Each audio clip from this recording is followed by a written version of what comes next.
이제 제가 수능 해설 강의를 할 텐데요. 이미 수능을 본 친구들이 혹시 보고 있다면 편안한 마음으로 보시면 좋을 것 같고요. 우리 이제 예비 고3이 되는 친구들은 두 눈 크게 뜨고 한번 보시기 바랍니다.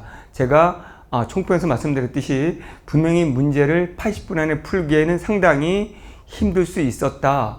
문제가 엄청 어렵고 그런 건 아니지만 문제를 제대로 냈고, 그렇지만 읽기 능력 80분의 시간 안에 우리가 쫓길 수밖에 없는 시험이었다라는 거 이해하시고, 80분 안에 우리가 쫓기더라도 이걸 어떻게 쉽고 빠르게 해결할 수 있는지 그 논리로 제가 해설을 해 드릴 거고요.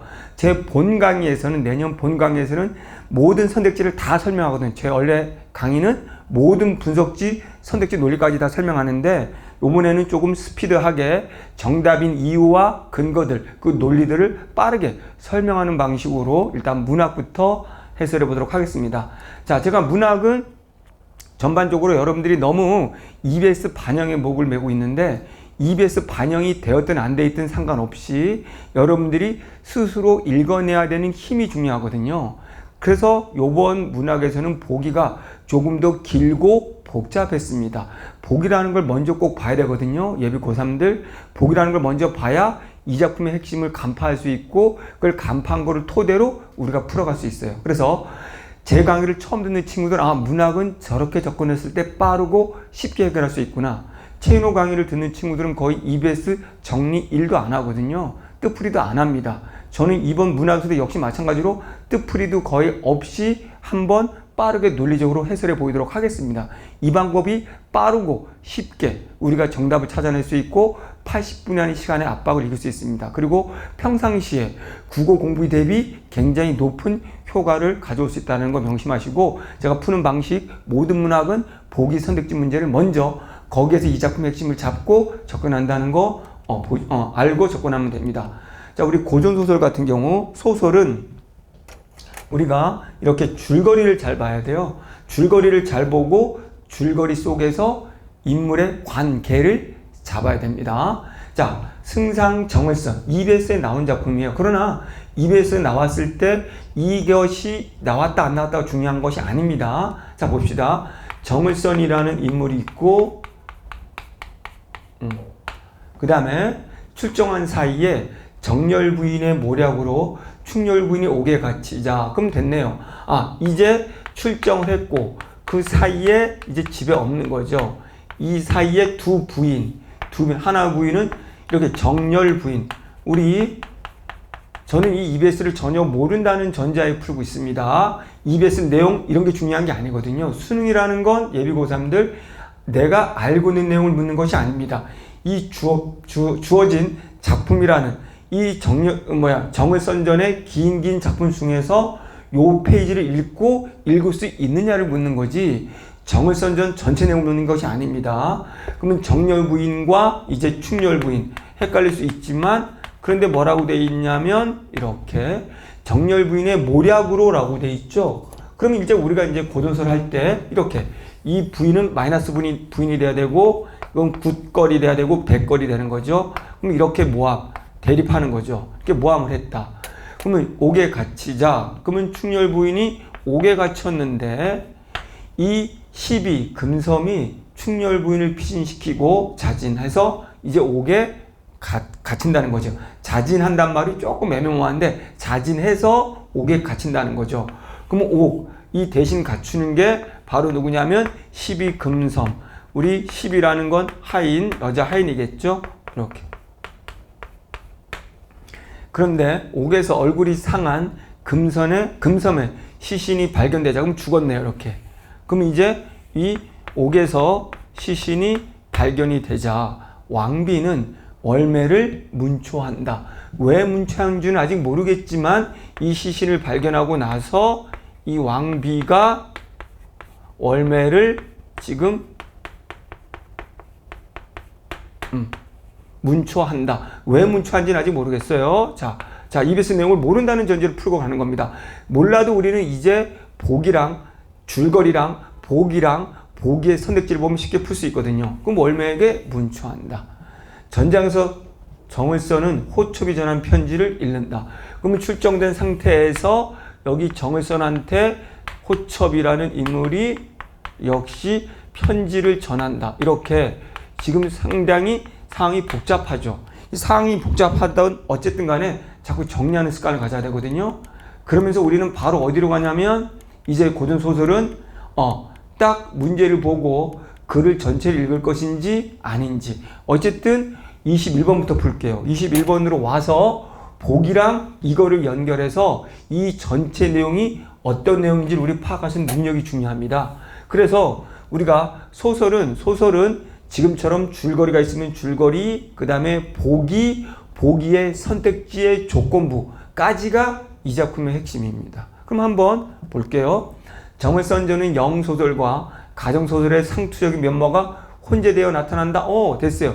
그럼 출정해서 이거니까 이건 영웅인 것이고요. 영웅소설인 것이고 이 두 부인이 싸우는 건 다 알죠? 가정소설이고요. 두 개 합쳐져 있잖아요. 이를테면 가정 안과 박해 서사는 남주인공을 매개로 연결되고 그러면 이 정을선이 남주인공이겠죠. 그럼 박은 이제 밖에 가서 영웅으로서 이 안은 가정 부인들의 싸움으로서 이렇게 되는 거죠. 이렇게 앞에 주어진 줄거리랑 복이랑 연결시킬 수 있는 능력이 필요해요. 사건이 선악구도로 전개되면 이렇게 돼 있어요. 그러면 선악구도니까 됐잖아요. 이거는 악이 되는 거고 이건 선이 되는 거잖아요. 이렇게. 인물의 고난과 감정은 극대화된다. 이럴 때 요 선한 인물들이 당연히 고난이 극대화되는 거죠. 이렇게. 자, 그 다음에 이 과정에서 일부 다처에서 비롯되는 가정 내 갈등이 개인의 인성 문제로 축소된다. 이거는 한 남편의 여러 부인 때문에 생긴 문제들인데 개인의 인성 문제 때문이다. 얘 인성이 나빠서 그래 라는 걸로 축소된다는 거죠. 개인의 인성 문제로 축소가 돼버린다. 가부장 문제인데. 자, 그러면서도 상전의 수족에 불과한 하층의 시비가 능동적인 행위로 등장하거나 이거겠죠. 금섬이죠. 대신 가서 자진한다고 그랬잖아요. 자진해서라는 건 스스로 나아간다. 스스로 나아가서 자신의 섬기던 부인을 구출한다니까 여기는 하층인데 시비가 능동적으로 이렇게 하거나 가정과 사회에서 상층인 인물이 희화화된다. 요거는 능동적인데 오히려 그러면 상층 인물에서 희화화된다는 말은 우리가 논리상 다 알죠? 마이너스 인물이 우승골을 당할 때 그럼 이 확률이 굉장히 높죠. 이런 식으로 예비 고3들 이렇게 복이랑 이 줄거리를 봤을 때 벌써 이 작품의 내용을 거의 다 알아야 된다는 거예요. 그러면 안 봐도 이게 됐죠. 그럼 이게 희화해야 된다는 말은 안 봐도 자진해서 능동을 한다는 말은 결국은 이 정열 부인의 정체가 악이 드러나고 이 돌아와서 문제를 해결하는 그런 과정을 보여주겠죠. 희생을 하는 이 노비들 이렇게 이런 게 다 나오는 거잖아요. 그럼 이미 다 알았잖아요. 이 작품을 정을선전을 전혀 몰라도 이렇게 알기 때문에 입에서 달달달 암기하고 암기된 내용을 가지고 풀 수 있다는 생각을 버리셔야 됩니다. 예비 고3들. 그럼 이건 내신이 아니기 때문에. 자, 그럼 이제 풀어가는 거예요. 정을선이 황상에게 올린 상소에서 그러면 정을선은 또 영이고 황상이라는 인물이 또 나오네요. 그럼 조건부 이걸 조건부라고 해요. 조건부는 맞거든요. 그럼 황상에게 뭔가를 올린 상소는 이런 내용을 올렸겠죠.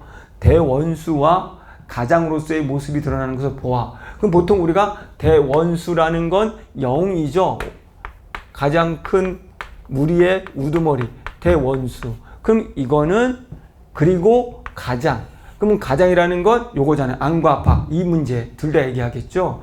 그래서 가정의 안팎이 되는 거죠. 이거는 밖이 되는 거고요. 이건 안이 되는 거죠. 남주인공 이렇게 된 거죠. 승상이 승열 부인을 구출하는 장면에서 그러면 이때 우리 고전소설에 주의할 게 뭐냐면 이런 식으로 이름이 바뀐다는 거예요. 이건 이름이 아니고 직위거든요. 그러면 정을선 이름을 다시 승상으로 바꿨죠. 왜 우리가 추론할 수 있어요? 충렬 부인을 여기서 구한다고 한다면 영웅이기 때문에 군맨이기 때문에 구한다고 했을 때 이때 구하는 사람은 정을선을 다시 우리 정승상이 되는 거겠죠. 이렇게.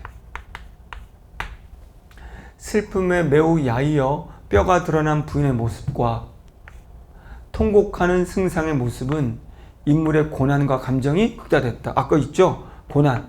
이제 측렬 부인이 옥에 갇혀서 고난을 당하고 있고, 그리고 통곡하는 승상의 모습은 그 감정이 드러나는 이 부인을 보면서 이제 모함당해서 옥에 갇혀 있다가 이 금섬에서 탈출해 있지만 나중에 구하고 보니까 엄청 힘들어 보이는 거죠.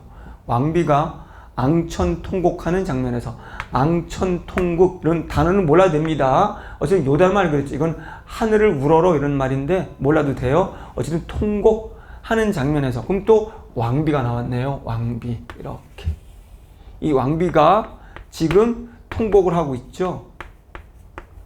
통곡하는 이유는 충렬부인 때문이겠죠.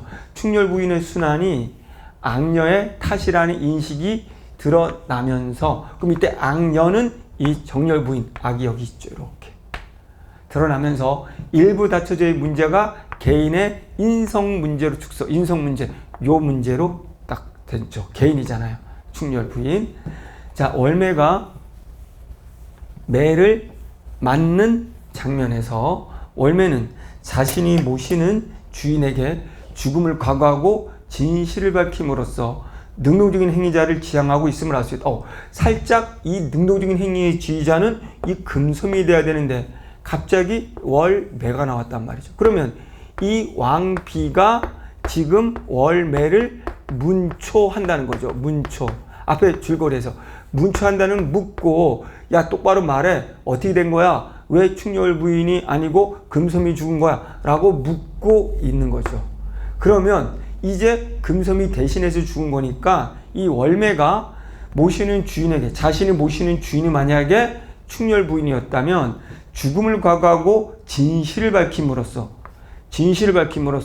능동적 행위자를 지향하고 있다. 아, 살짝 물음표라는 거. 왜냐하면 이 자리는 금섬이 들어와야 되고 문초한다는 건 말을 해 라고 호통을 친다는 건 오히려 주인을 위해서 말을 감춰야 되는 상황이겠죠. 왜? 대신 금섬이 죽은 거니까 법을 어긴 거니까 근데 입을 다물어야 되는 거겠죠. 모르겠지만 일단 궁금해야 되는 거예요. 모르겠다.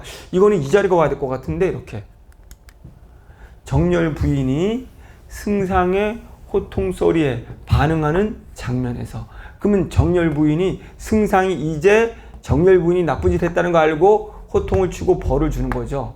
가정의 상층 인물이 자신의 위험이 실추되는 행동을 보면서 이때 반응하는 장면은 상층 미라는 건 충렬 부인이에요. 정렬 부인이에요.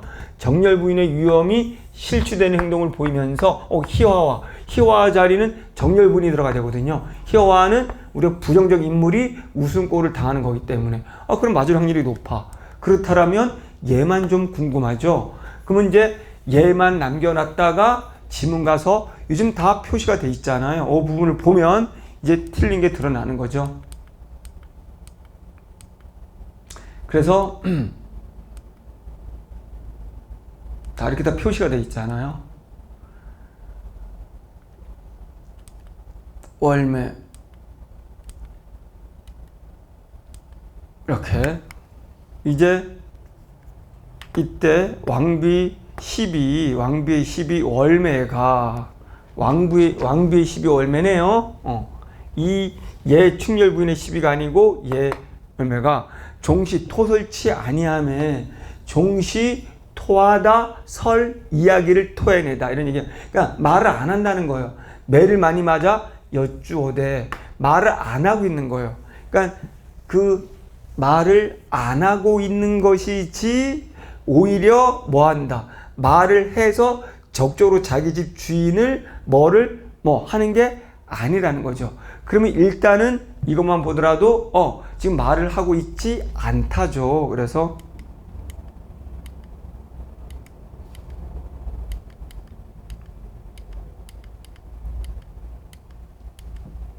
여기를 보니 진실을 밝힘으로써 이게 틀렸다는 부분이죠. 그럼 이제 이거를 토대로 나머지 문제 20번 문제 또 한번 보겠습니다. 이거는 사실은 어떻게 보면 이제 감상으로 적절하지 않은 건 인물 문제거든요. 소설은 무조건 인물 문제가 이퀄 감상 문제입니다. 근데 이번엔 새로운 유형으로 또 다른 학습 활동이라는 보기 형태를 취했어요. 정을선전은 모략을 중심으로 사건이 전개되므로 인물 간 소통 양상을 파악하는 거 중요하다. 이거죠. 윗글을 바탕으로 인물에 나타난 소통의 내용을 정리해 보자. 근데 조금 문제가 그렇죠. 우리가 이거에 나온 인물들은 여기하고는 상관없는 그냥 변방에 안 중요한 인물들을 문제를 냈어요. 그래서 원수가, 그럼 A가 B 중군장에게 군사를 이끌고 가서 서용을 사로잡으라고 명령함이라고 되어 있는데, 다행히 시간이 안 걸리게 이건 감상 문제이기 때문에 어쩔 수 없이 지문으로 가야 되는구나 라고 지문을 읽으려고 했는데 바로 답이 나와 버렸어요.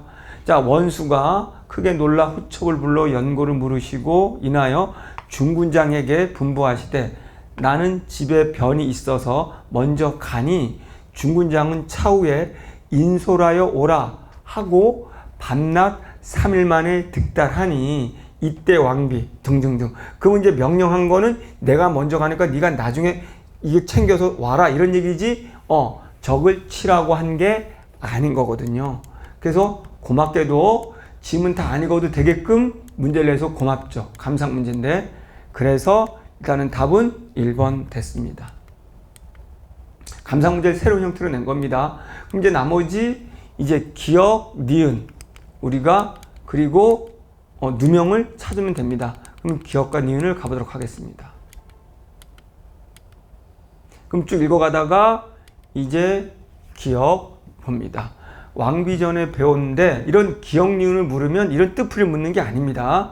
뜻풀이 묻는 것이 아니라 앞뒤 맥락 상황을 묻는 거예요. 제가 누누이 말했죠. 문학은 뜻풀이를 묻는 게 아니니까 여러분들 강의 들을 때 어떤 강의를 듣든 뜻풀이 이런 거 받아 적지 말라. 그리고 뜻풀이 중심으로 막 수업을 한다면 여러분한테 별로 도움이 되지 않는 강의구나 라고 빨리 판단하셔야 됩니다. 자, 승상이 아기를 안아 월매를 주고 부인을 구한 후에 자리를 마련하여 옥속을 구별할세. 왕비 전에 배웠는데 왕비 앞에 간 거예요. 승상이 왕비한테 옥속을 왕비 못내 반기시면 사연을 낱낱이 이르시되 승상이 왈. 이제 출정하고 몰랐던 내용을 이제 왕비가 이야기를 하는 거예요. 이 일은 소자가 이미 아는 바오니, 자, 다 얘기했는데 아는 거야. 염려 마옵소서 하며 왈. 이제 편지로도 알게 된 거죠.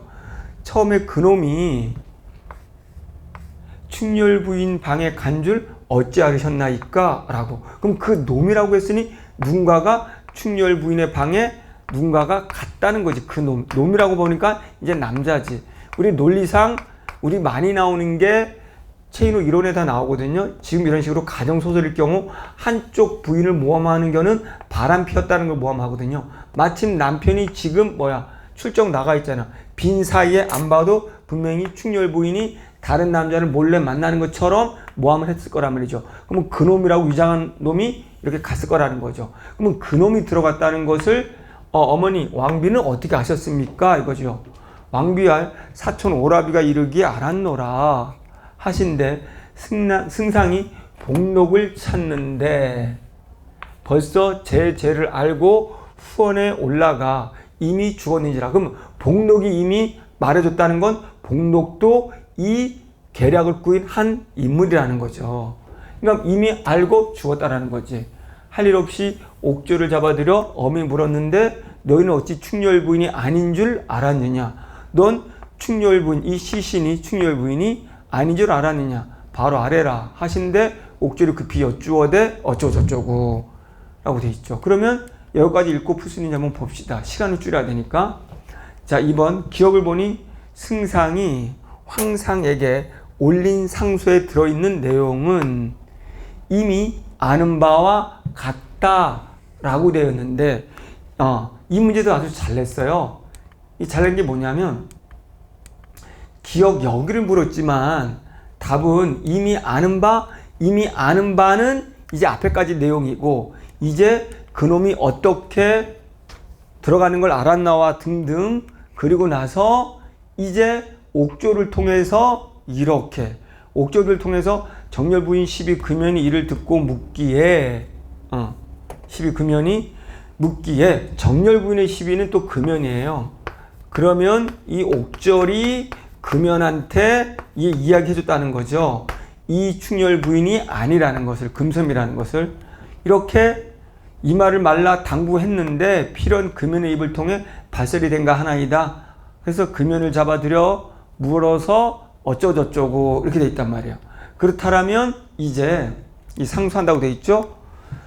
어쩌고저쩌고 이렇게 해서 황생께 너는 무엇이 부족하여 충녀 부인을 해하고자 하느냐 어찌 일시에 살리오 어쩌고 이렇게 죽이고 싶으나 황상께 아뢰고 죽게 하리라 하고 상수하니 그 글에 하였음에 대사마 대독 원수 어쩌고 신이 서용을 쳐 사로잡고 백성을 진무하고 돌아오려 할 때 집에 급한 소식을 듣고 군사를 죽은 자에게 맡기었고 필마로 돌아와서 정렬분이 이러한 변을 일으켰사오니 세상에 이러한 일이 있사오니까 라고 나중에 그러니까 여기에 추가된 내용인 역시 뭡니까? 서용을 쳐서 사로잡고 라는 내용도 추가되고요.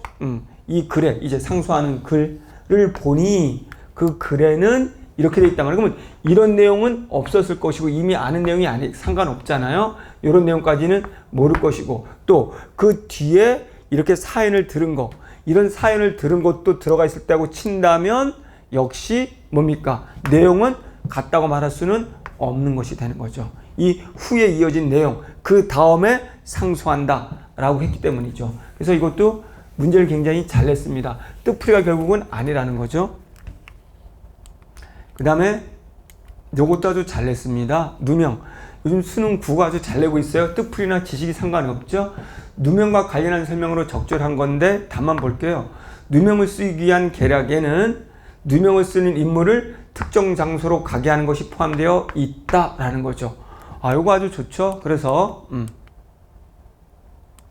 이제 이 이야기를 듣는 과정에서 나오는 것이죠. 요거 이 말을 듣고 내게 국문하니 바른대로 구하라 소리쳤단 말. 이때 정렬 부인이 어쩌고 똥을 싼다. 아까 희화한 거죠. 금연이 할 일 없이 이제 어쩔 수 없이 바로 아뢰니라 정렬 부인 하던 말이며 자기가 남복 여기에 금연이라는 시비가 남자로 복장을 하고 이제 들어갔다는 거죠. 충녀 부인 방에 침소로 들어간 말이며 그래서 남자처럼 남장하고 이불 속에 누웠다가 달아 나왔다는 말이며 정렬 부인이 앓는 채 그러니까 정렬 부인이 앓는 채 하고 있을 때 누워싸움에 충렬 부인이 약을 구해서 이제 도와주려고 정렬 부인이 숙소에 간 거죠.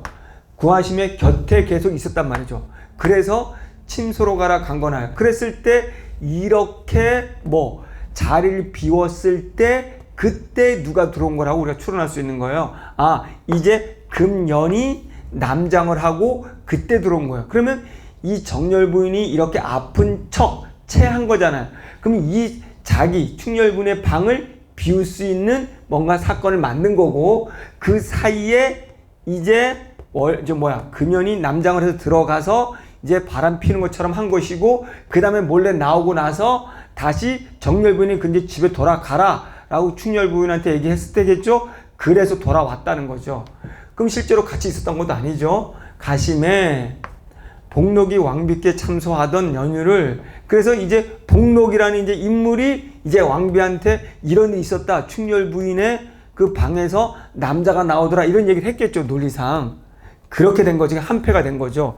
그러니 문제 잘 냈습니다. 누명을 쓰기 위한 계략에는 누명을 쓰는 인물을 특정 장소로 여기로 정렬 부인의 침소로 가게 하는 거죠. 그래서 그 자리가 비었을 때 치고 들어온다는 얘기죠. 아주 문제를 잘 냈습니다. 단순한 뜻풀이 문제, 예전처럼 눈으로 확인하는 문제 이런 문제가 없어요.